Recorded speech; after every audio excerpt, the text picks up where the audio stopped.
Hebrews 7. For this Melchizedek, king of Salem, priest of the Most High God, met Abraham returning from the slaughter of the kings and blessed him. And to him Abraham apportioned a tenth part of everything. He is first, by translation of his name, King of Righteousness, and then he is also King of Salem, that is, King of Peace. He is without father or mother or genealogy, having neither beginning of days nor end of life, but resembling the Son of God, he continues a priest forever. See how great this man was to whom Abraham the patriarch gave a tenth of the spoils. And those descendants of Levi who receive the priestly office have a commandment in the law to take tithes from the people, that is, from their brothers, though these also are descended from Abraham. But this man, who does not have his descent from them, received tithes from Abraham, and blessed him who had the promises. It is beyond dispute that the inferior is blessed by the superior. In the one case, tithes are received by mortal men, but in the other case, by one of whom it is testified that he lives. One might even say that Levi himself, who receives tithes, paid tithes through Abraham, for he was still in the loins of his ancestor when Melchizedek met him. Now, if perfection had been attainable through the Levitical priesthood, for under it the people received the law, what further need would there have been for another priest to arise after the order of Melchizedek, rather than one named after the order of Aaron? For when there is a change in the priesthood, there is necessarily a change in the law as well. For the one of whom these things are spoken belonged to another tribe, from which no one has ever served at the altar.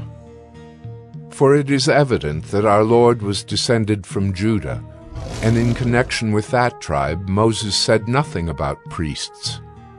This becomes even more evident when another priest arises in the likeness of Melchizedek, who has become a priest not on the basis of a legal requirement concerning bodily descent, but by the power of an indestructible life.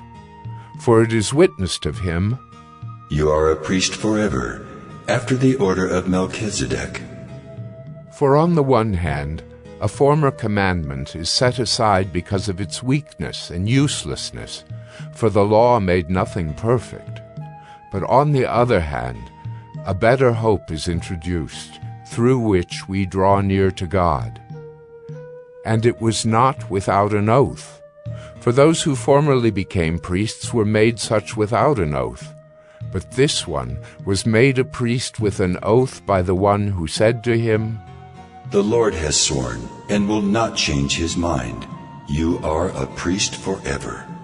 This makes Jesus the guarantor of a better covenant. The former priests were many in number because they were prevented by death from continuing in office. But he holds his priesthood permanently because he continues forever. Consequently, he is able to save to the uttermost those who draw near to God through him, since he always lives to make intercession for them.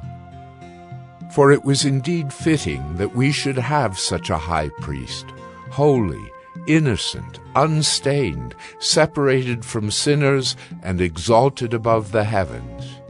He has no need, like those high priests, to offer sacrifices daily, first for his own sins and then for those of the people, since he did this once for all when he offered up himself. For the law appoints men in their weakness as high priests, but the word of the oath, which came later than the law, appoints a son who has been made perfect forever.